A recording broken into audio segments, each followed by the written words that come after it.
Selamat sore, perkenalkan nama saya Muhammad Haris Fadila. Alasan saya membuat video ini karena keterlambatan absen saya. Saya dari kelas pengantar aplikasi komputer, nomor induk mahasiswa 2023 010189. Di sini saya akan menjelaskan tentang pertemuan 3, yaitu tentang Google Business. Google Business sendiri adalah platform yang disediakan oleh Google untuk semua kalangan pembisnis. Tahapan pertama untuk membuat Google Business adalah membuka Google lalu mengetik form Google Business. Tahapan pertama untuk membuka Google Business, akun Google Business adalah registrasi. Yang pertama kita perlu registrasi email yang kita gunakan untuk bisnis kita. Yang kedua, kita perlu memasukkan nama toko. Setelah kita memasukkan nama toko, kita harus memberitahu jenis toko kita itu toko apa. Nah, yang ketiga adalah jenis bisnis kita ini bisnis makanan, bisnis jasa, atau bisnis manufaktur ataupun lainnya. Yang keempat, alamat toko. Tentu saat kita membuat bisnis, kita ingin semua orang tahu di mana letak tempat kita berbisnis atau berniaga, atau kita menjual barang ataupun menawarkan jasa.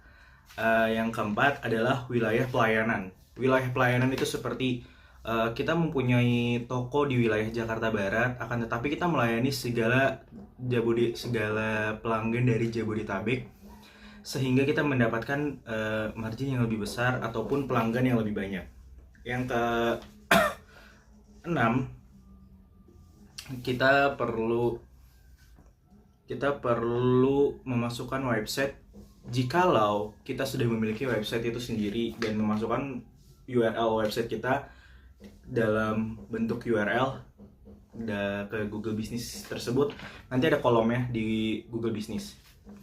Yang terakhir, kita perlu memverifikasikan bisnis kita menggunakan email ataupun nomor telepon sebagai jaminan kalau itu benar-benar kita memiliki bisnis tersebut. Manfaat dari Google Business adalah kurang lebihnya yang pertama, meningkatkan visibilitas online, memudahkan pelanggan menemukan bisnis Anda, membuat bisnis Anda muncul di Google Maps. Tentu kita pengen kalau kita berjualan jasa atau berjualan barang, makanan, ataupun menawarkan jasa seperti les mobil, manufaktur, kita pengen orang tahu tuh kantor kita di mana ya guys. Dapat ya, dua itu kita bisa mendapatkan lebih banyak pelanggan. Poin kedua adalah meningkat kredibilitas dan kepercayaan pelanggan. Yang pertama, mendapatkan ulasan dari pelanggan. Yang kedua, tanggapi ulasan pelanggan. Seperti di Google Business kita akan membuka seperti kayak ada foto, nanti pelanggan dapat memberikan ulasan terhadap bisnis kita itu seperti apa.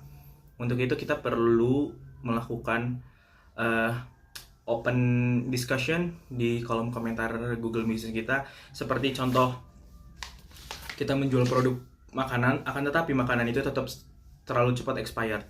Nah, dikarenakan terlalu cepat expired, pelanggan tidak bisa menikmatinya saat sampai tujuan. Seperti contoh, kita memiliki bisnis abon, akan tetapi abon itu terlalu cepat basi. Kantor kita ada di Jakarta, akan tetapi yang pesan Papua. Estimasinya kurang lebih 1 bulan. Ini contoh aja ya guys. 1 bulan, akan tetapi baru saat sampai ternyata abon itu sudah basi dan berjamur. Nah, itu perlu dievaluasi lagi untuk bisnis kita.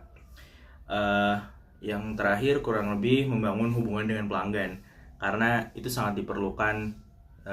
Walaupun di sisi lain itu adalah teknik marketing, akan tetapi hubungan dengan pelanggan itu sangat diperlukan untuk bisnis. Sekian dari saya untuk pengganti pertemuan 3, Muhammad Haris Fadila.